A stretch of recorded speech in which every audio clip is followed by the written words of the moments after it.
Hey everybody, welcome back to my layout.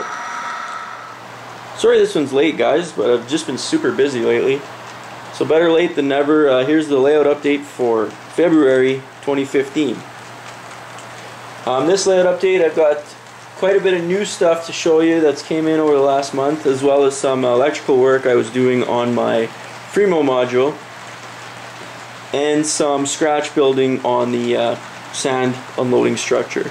So let's get started.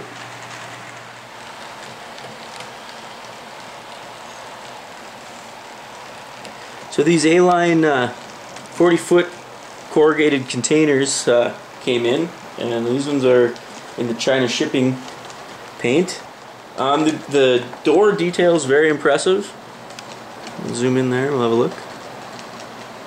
So it's got those separately applied rods for the back doors, which is pretty cool. The only thing I'm disappointed with is the paint scheme itself, and I'll show you why.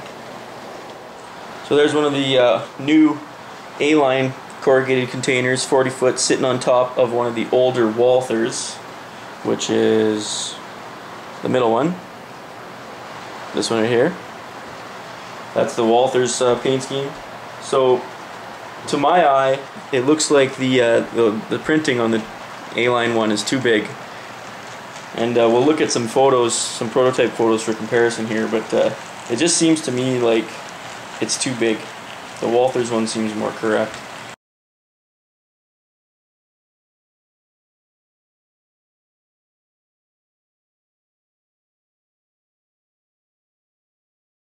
So that's kind of disappointing. I really wish they'd put more effort into just making sure the scale is right on these. Like, after all, they are models and they are 1/87 scale, so you'd think that it'd be simple, but apparently not. There you can compare the Walthers door detail and printing to the A-line, which is on the right. So this is the they come in a hard case like this. Another weird thing about them, and the thing that sucks about all these containers, is they don't have bottom pins on the bottom. They actually come in the box. There's a better look at the pins, I guess you'd call them, that you cut out and install in the bottom of the container. You put them in there, and then you can connect the containers together through the pins, which is kind of a unique design compared to some of the other manufacturers that make shipping containers. But of course, I've got containers made by every different manufacturer, and none of them stack properly. So I think in the end I might just glue them. I'm not quite sure how I'll get them to match up with a different brand. But so yeah, those are the 40-foot, the new corrugated 40-foot containers from A-line. Another thing I got in last month were a few of these newest run, I guess, Intermountain Autoracks.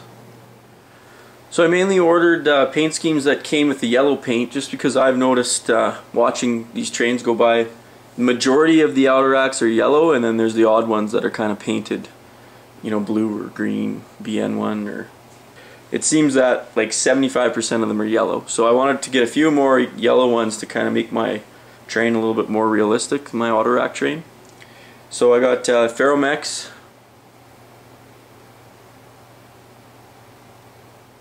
Grand Trunk with the white roof. Actually, it's a little bit different than the first run. The roofs are all silver on them. Union Pacific with the Building America logo.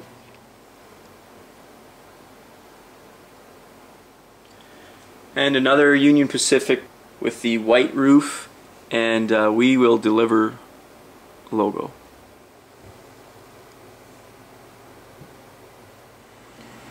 And they are absolutely beautiful cars with that etched see-through grille on them. Very, very nice. So they are absolutely fantastic cars, very nicely detailed. My only beef with them, I guess, is I'm sure glad that I ordered a bunch when the first run came out, back when they were like $70 Canadian or so. I think some places you even get them a little cheaper than that. But now the newer runs, man, they've really hiked the prices up, and these things are like, you're well over $100 Canadian now, for us anyway, which is absolutely crazy. I don't know who can afford that. I probably won't be buying any more of these just because of that. But I am glad I bought a bunch of the first run, because even though I thought they were expensive then, they're a lot cheaper than these new run ones are, and the upcoming release as well. It's something like 95 bucks or 89, maybe 99. I'm not quite sure.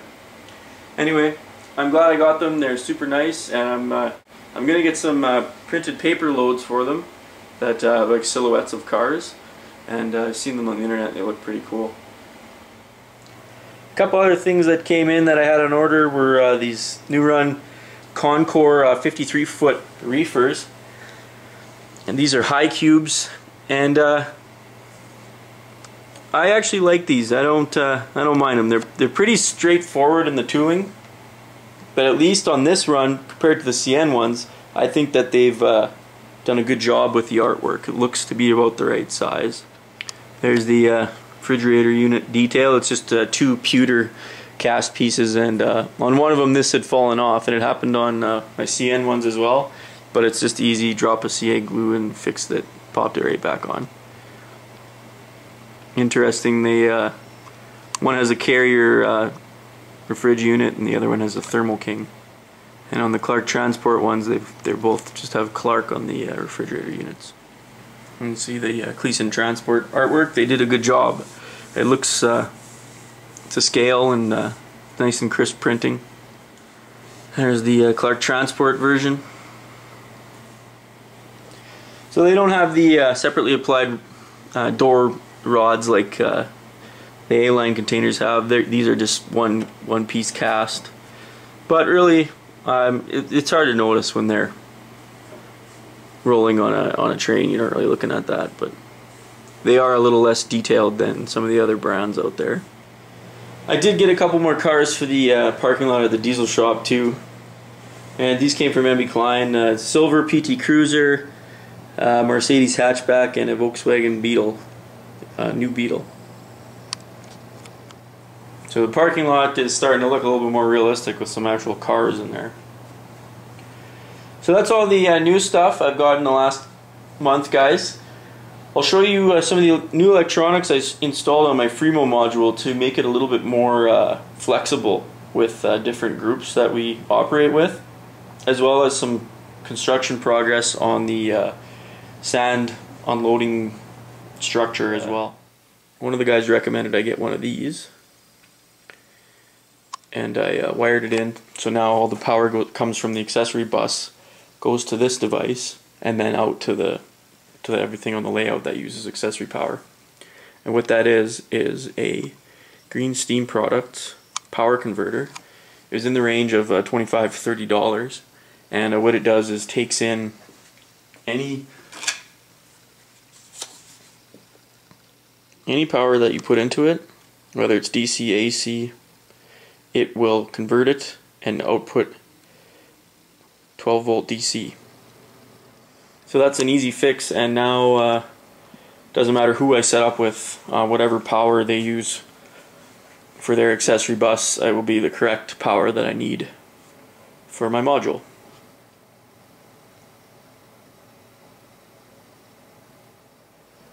You can pause the video here if you want to read the instructions on it. So this is where I'm at with the continuing on with the second row of bins for my Fremo module, which is a frac sand unloading facility. So I've been spending a lot of time working on this structure here, which supports 2 large square bins and about 4 smaller round bins, and this is where they make up the batches to fill the trucks. And you can see I got one of those Walthers dumpster trucks under there just to scale, make sure I got the height right. It will be a little bit taller than this when it's done. And I'm just using a combination of all sorts of stuff. The brown plastic stuff is from a Walthers cement rail to road. This is Plastruct, just normal Plastruct I-beam. Some balsa wood, airplane model wood, as well as just some scrap brass on the foot braces of these. So I kind of got the rough structure done. These hopper bottoms will go underneath here, kind of directly underneath that. There'll be 2 of them, and then I've started cutting out the evergreen, or sorry, plastruct siding that I'm going to use to make the first of the square bins. And I'll show you a couple pictures.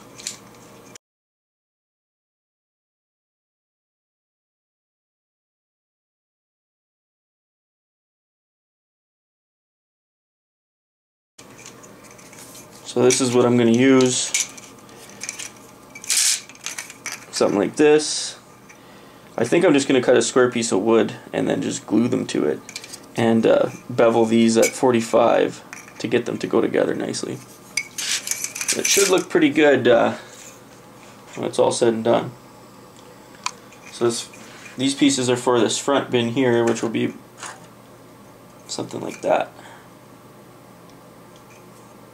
So it is a slow process. It takes time finding the pieces, and because everything's kind of got to be custom fitted. Nothing goes together right, of course, when you're using all different kits and scrap wood and stuff.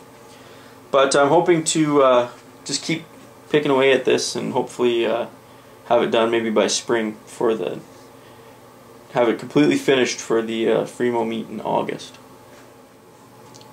So that'll catch us up to the end of February, guys. I'll try not to be so late with the next one, but I can't make any guarantees. As always, thanks very much for watching, and we'll see you next time.